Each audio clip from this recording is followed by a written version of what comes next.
எல்லோருக்கும் வணக்கம். எப்படி நல்லா இருக்கீங்களா? இப்பொழுது போல ஒரு சுவையான பரபரப்பான அரசியல் தகவலோடு உங்களை சந்திப்பதில் மற்றற்ற மகிழ்ச்சி.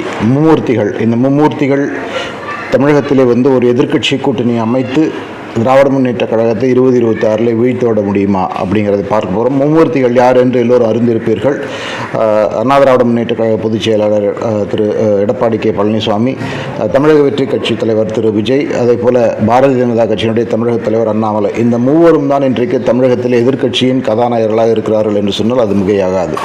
2026 சட்டமன்ற தேர்தல் இன்னும் ஓராண்டிலே நடைபெற இருக்கிறது. அநேகமாக 2025 இறுதியிலே அல்லது 2026 தொடக்கத்திலே தேர்தல்கள் வரக்கூடும்.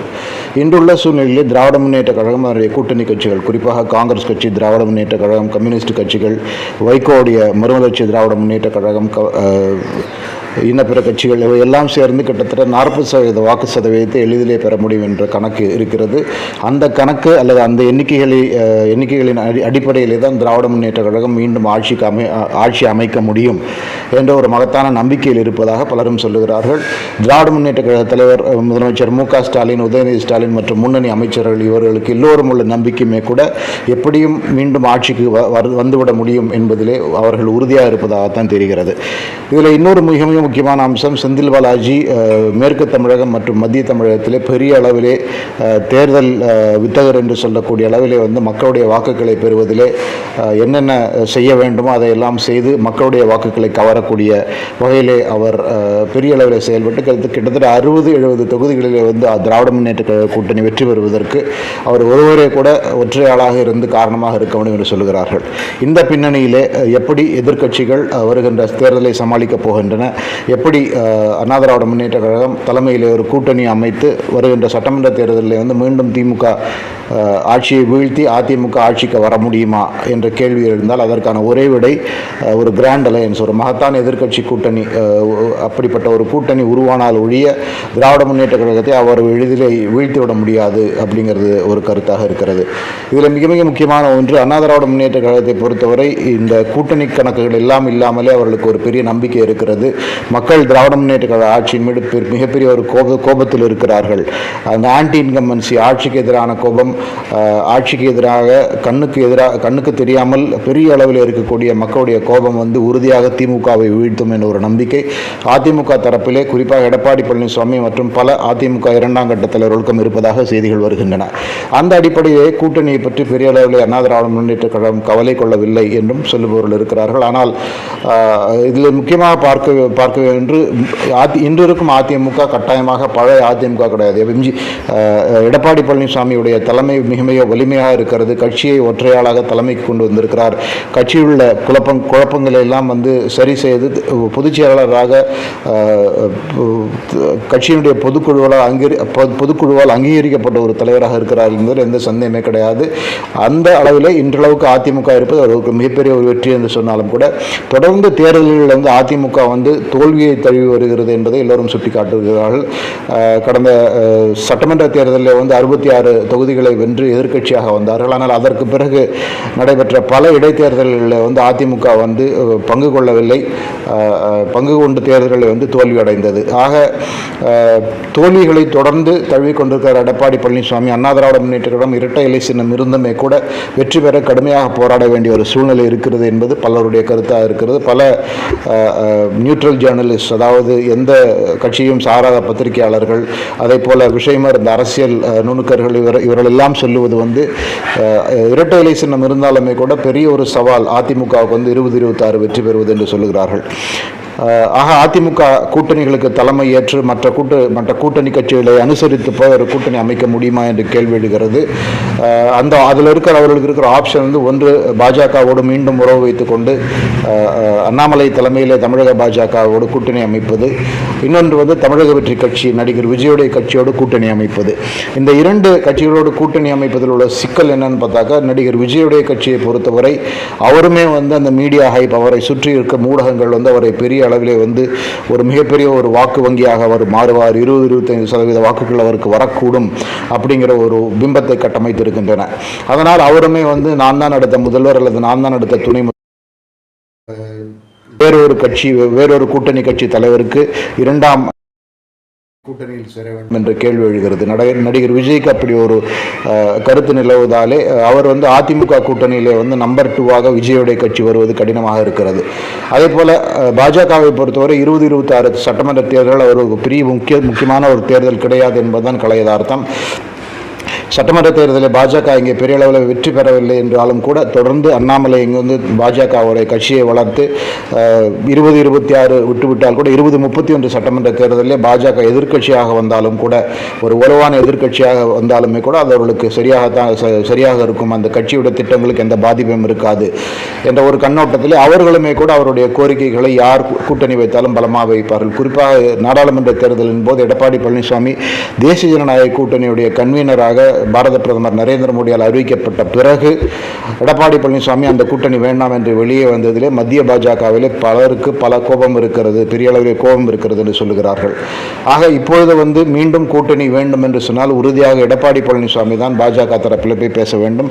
அண்ணாமலையை பொறுத்தவரை நாங்கள் தனியே போட்டிடுவோம், எங்களுக்கு ஒரு கவலையுமே கிடையாது, திமுக அரசை வீழ்த்துவதுதான் எங்கள் நோக்கமே ஒழிய இன்ன தேதிக்குள் வீழ்த்த வேண்டும் என்ற அவசியம் எங்களுக்கு கிடையாது அப்படிங்கிறது தான் அவருடைய கருத்து. திமுக இன்னும் சொல்லப்போனால் மீண்டும் ஆட்சிக்கு திமுக 2026 வந்து நிறைய தவறுகளை செய்தால் அப்பொழுது 2031 வந்து திமுகவும் வலிமை இழந்துவிடும், அதிமுகவும் வலிமை இழந்துவிடும்.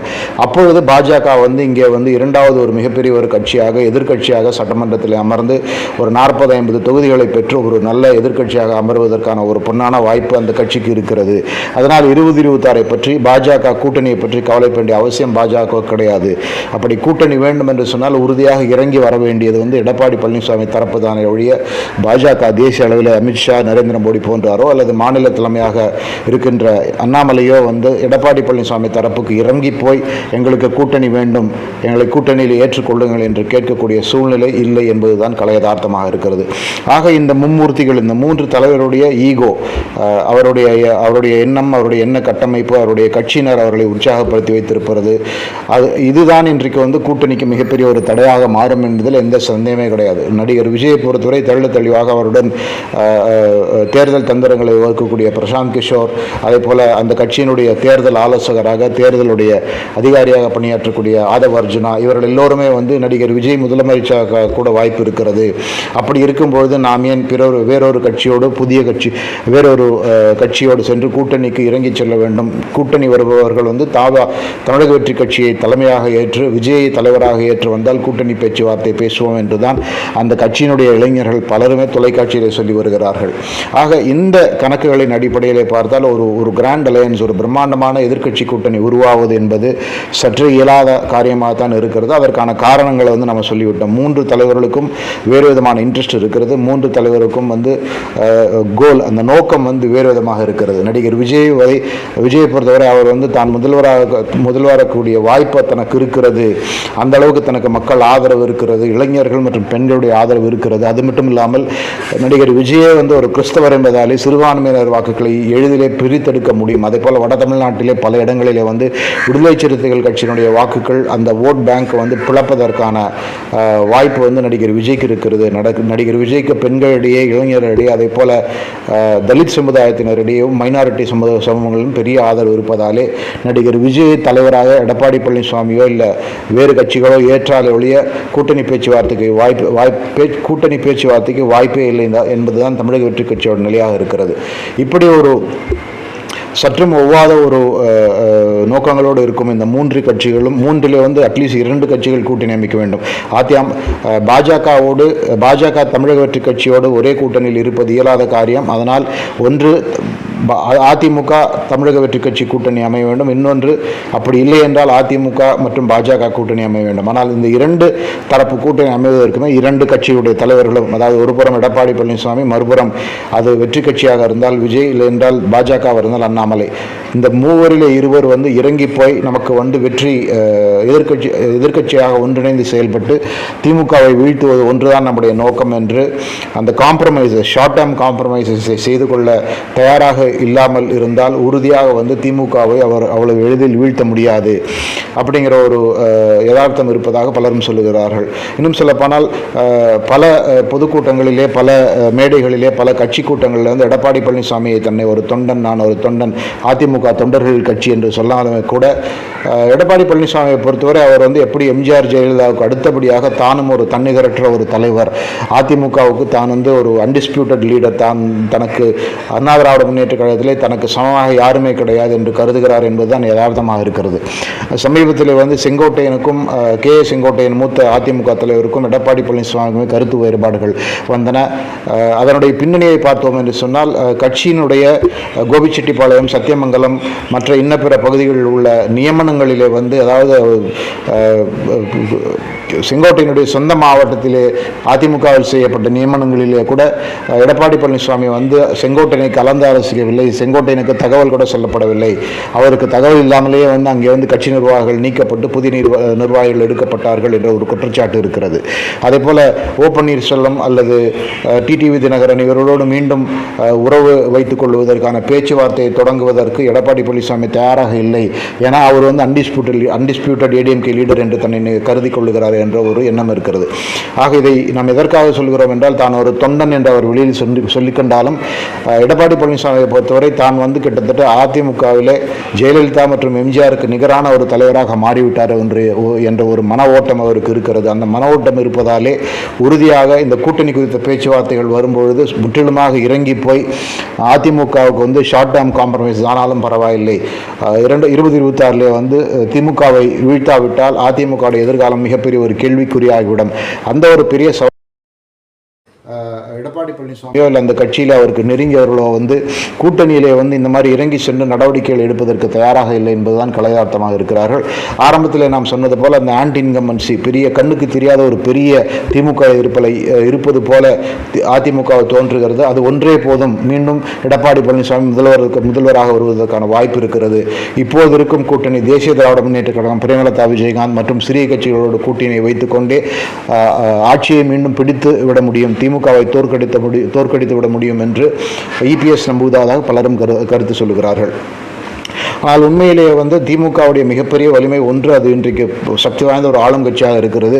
மற்றொன்று, சர்வ பலம் பொருந்தி அது தேர்தலை சந்திக்கும் என்பதில் எந்த சந்தேகமே கிடையாது. பல ஹேஷங்களும் இந்த டாஸ்மாக் ஊழலில் வந்து பல ஆயிரம் கோடிகள் வந்து லஞ்ச பணமாக பெற்றது வந்து தேர்தல் செலவுகளுக்காக தான் பெறப்பட்டிருக்கிறது என்று பலரும் சொல்லுகிறார்கள். அதே போல செந்தில் பாலாஜி வந்து தேர்தலை சந்திப்பதிலே அந்த கட்சியில் எவ்வளவு சிறப்பாக செயல்படுவார் என்று எல்லோரும் தெரிந்ததுதான். செந்தில் பாலாஜி அதிமுகவிலிருந்து திமுகவுக்கு வந்து சேர்ந்ததே கூட மேற்கு தமிழ்நாட்டிலே கொங்கு பகுதிகளில் வந்து திமுக வலுவாக இல்லை. அந்த கட்சியை வலுப்படுத்துவதற்கு, தேர்தல் வெற்றிகளை பெறுவதற்கு தான் செந்தில் பாலாஜி கொண்டு வரப்பட்டார் என்பது எல்லோரும் அறிந்ததுதான்.